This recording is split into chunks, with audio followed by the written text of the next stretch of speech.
Tahukah kamu, batik merupakan kerajinan yang memiliki nilai seni tinggi dan telah menjadi bagian dari budaya Indonesia sejak lama loh. Istilah batik berasal dari kosakata bahasa Jawa yaitu amba dan titik. Amba artinya kain, titik artinya cara memberi motif pada kain menggunakan malam cair dengan cara dititik-titik.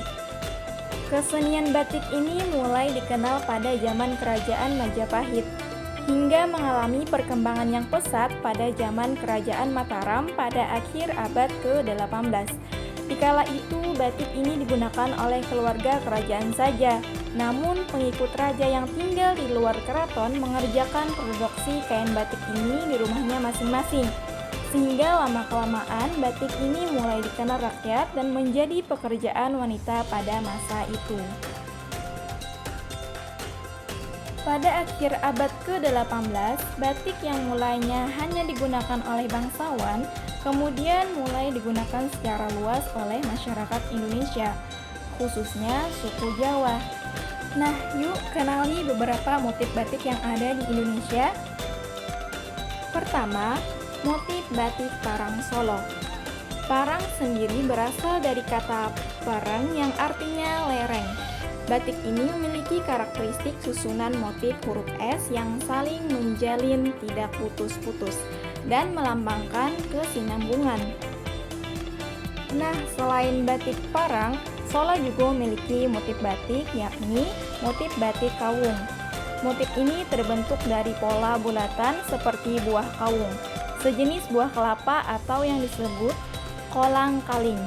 Motif ini merupakan rangkaian kombinasi lingkaran yang disusun secara sejajar dan geometris. Motif selanjutnya yaitu motif batik Slobok, Yogyakarta. Motif ini berupa kotak-kotak kecil yang dipisahkan oleh dua garis sehingga membentuk motif 4 potongan segitiga.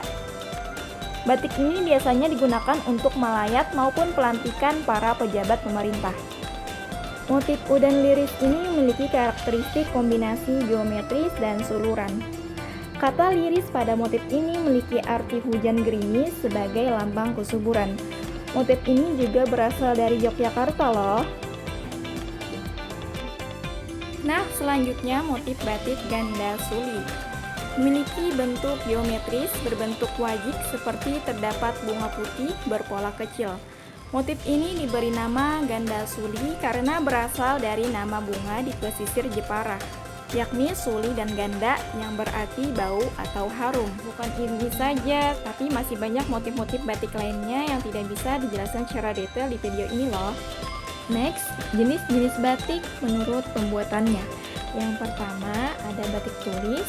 Sesuai namanya, batik tulis adalah jenis batik yang dibuat secara manual menggunakan tangan dengan bantuan alat canting untuk menerapkan malam ke corak batik. Yang kedua, batik cap. Batik cap adalah batik yang dibuat dengan semacam stempel motif batik. Stempel atau cap tersebut terbuat dari tembaga yang fungsinya menggantikan canting sehingga dapat mempersingkat waktu pembuatan batik.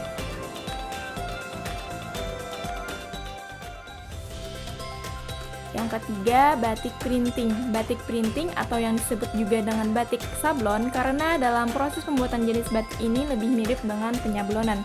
Dalam pembuatan batik printing menggunakan alat offset atau sablon. Nah guys, jadi batik tidak hanya menyimpan sejarah, kisah, arti, dan filosofi, tetapi juga tersirat doa dan harapan. Marilah hargai kerja keras para pembatik dan memakai batik tulis dan batik cap. Yuk kita pakai, kenal, dan lestarikan batik Indonesia.